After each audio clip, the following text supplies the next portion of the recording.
David looked around the small, dimly lit overhead waiting room. A few odd magazines, mostly women's magazines, were scattered on a low table next to the chair he was sitting in. The soft sounds of classical music poured from a speaker mounted on a shelf above his head. The melody was played at a volume loud enough to drown out the quiet murmur of voices that came to David's ears through the wall, but not so loud as to be annoying. Finally, the door opened and she walked in. Susan looked up at him and smiled weakly, uncertainly, as he turned his head and his gaze turned to her face. Immediately, however, David averted his eyes, not even attempting to speak to her. Although there were 6 chairs in the room, Susan sat down in the one next to him. "Thank you for coming, David," she said. "I hope Dr. Marks can help us move on." David didn't react to her words, standing silently in his chair. He only looked into her eyes, and she knew from his cold gaze that he didn't believe her. Just as she was about to start apologizing, once again, the inner door to the next room opened, and a crying woman came out, wiping her eyes with an embroidered handkerchief. Lowering her head, the woman hurriedly crossed the room and disappeared behind the door of the reception room. A few moments later, a short, full-figured woman appeared from the same inner door and walked towards them. She had short hair and an expressionless face, from which one could tell that she wore little or no makeup. Her brown jumper showed off her sagging breasts and could not hide her bulging tummy. Her outdated green skirt was down to her mid-calf, and her plain and unremarkable brown flat-soled shoes did not compensate for her short stature, but rather emphasized it. "Mr. and Mrs. Stillwell?" she asked half-assuringly, and then went straight on. "I'm Fran Marks. Thank you for coming in today. Please come into my office." Without waiting for a response, Dr. Marks turned on the spot and strode back to her professional home. Susan followed her, and David, rather reluctantly, got out of his chair and followed his wife. When everyone was seated, Dr. Marks, who had taken her seat at the massive table, put her elbows out in front of her, interlocked her fingers, and spoke. "So I understand that the court ordered you to consult, because Susan's lawyer requested it after David filed for divorce. Have I outlined the situation correctly?" she asked, shifting her gaze from one to the other. David and Susan nodded almost in sync, and then Susan stepped forward and blurted out, "I hope you can persuade David to give up the divorce and come home to me and the children." Dr. Marks nodded graciously and turned her head to her husband. "And you, David, why are you here today?" David looked up tiredly at the doctor sitting across from him. "I'm here because the judge said I had to be here." I see." Dr. Marks tilted her head demurely. "Well, this is the first time we've met today, and we'll be seeing each other here for another 11 sessions. Hopefully we can resolve some of the issues that have arisen between you and allow you to move forward and move on with your lives in harmony." David said nothing to this. He just continued to look at the doctor with a completely blank stare, if not through her. Fran Marks sighed quietly and continued, turning her attention back to her wife. "All right, Susan, why don't you tell me the purpose of your coming here?" "As I said," she readily entered the conversation, "I want David to stop this stupid divorce and come home. I do not want a divorce. His parents, my parents, our children, and our friends all agree that he should stop this stupid divorce and come back to his family, back to our home." "David," the counselor turned to her husband, "it seems that literally everyone who knows you believes that you should not divorce your wife. Tell me, what made you file for divorce?" "She said she didn't love me anymore, and I can't be married to a woman who doesn't love me," he said softly but firmly. Susan snorted loudly from her seat. "That's not true. I never said I didn't love him. In fact, I told him many times that I love him."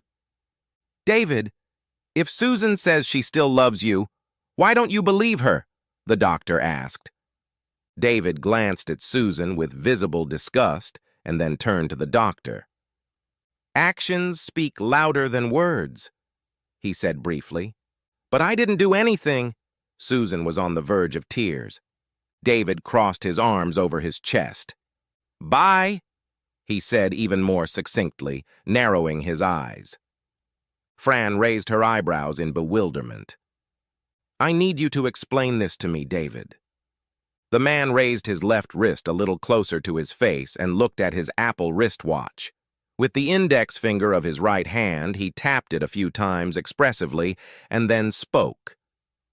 "It was 5 weeks ago, Friday night. I came home from work, and she," he jerked his chin toward his wife, "was sitting at the kitchen table with a glass of wine, waiting for me. It took me about 20 seconds to realize something was wrong. She said we needed to talk and asked me to sit at her table. I splashed myself a small drink and sat down across from her. She then informed me that she had already agreed to a date with another man and was going out with him the next night. Not only that, she also said that if Saturday's date went well and she liked everything about it, she might not come home until mid-Sunday. So, Dr. Marks, that was the news waiting for me at home on Friday night.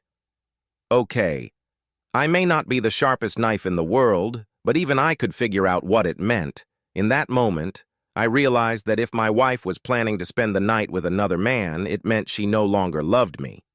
Susan whined again. "But I didn't do anything.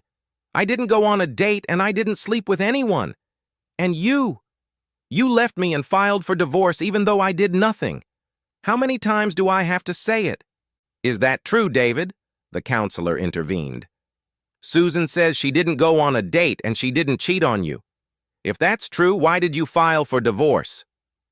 "Intent," David said laconically with a thumbs up with only one word. Dr. Marks looked puzzled. "Intent?" David nodded at her. "Exactly. Intention. She intended to sleep with some bloke and expected me to let her. After I packed up and left, she now claims she canceled the date and has been trying to find me all weekend." "Do you have any reason to believe that's not true?" Dr. Marks raised her eyebrows. "I don't know, and it doesn't matter. All I know is that she definitely intended to sleep with some guy because I wasn't enough for her anymore." "I never said that," Susan shrieked. "And you didn't have to say it verbally. Your intentions screamed it right in my face, humiliating me," David parried. Dr. Marks tried to end the altercation and regain control of the situation. "David, I understand why Susan's offer upset you, but she really didn't. When she saw that you didn't approve, she turned down the date. Certainly your wife deserves credit for that." David pressed his lips together and shook his head. "Seems to me that's like saying I deserve credit for not robbing the bank next door." He paused meaningfully, but it was noticeable that Dr. Marks was still in the confusion of incomprehension. So David developed his point. "Look, if I planned the robbery, prepared the getaway car, bought the mask, wrote an ultimatum note to the teller and gave it to her, then I suppose that shows my clear intention to rob the bank. Then after reading the note, the teller simply tells me no, and I run out of there. But no matter how I look at it, I'm still guilty of attempted bank robbery." Dr. Marks leaned back in her chair, and her frowning face reflected understanding. She turned to Susan and then looked at David again. Shaking her head slowly, the counselor spoke. "I've been doing this for 17 years and have heard similar arguments many times. Until now, each time I have tried to defend a spouse who has backed away from his plans to cheat, because in the end, he has remained faithful to the marriage. Now I'm struggling to find flaws in your reasoning, David, but I'm not a lawyer, but I know that intent to rob a bank is a criminal offense in itself, even if you didn't manage to get a cent of the bank's money." David nodded to Dr. Marks, pleased that she could now understand the reason he had filed for divorce. "What's going on?" a worried Susan whispered, shifting her anxious gaze from her husband to the doctor. "What does a bank robbery have to do with our problem?" Fran raised her hand, addressing David. "Please explain this to her." "Susan, you've taken the time to get to know your new mate better. You've probably had lunch together a few times, maybe more than a few.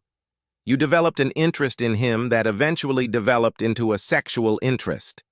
This interest prompted you to agree to go on a date with him.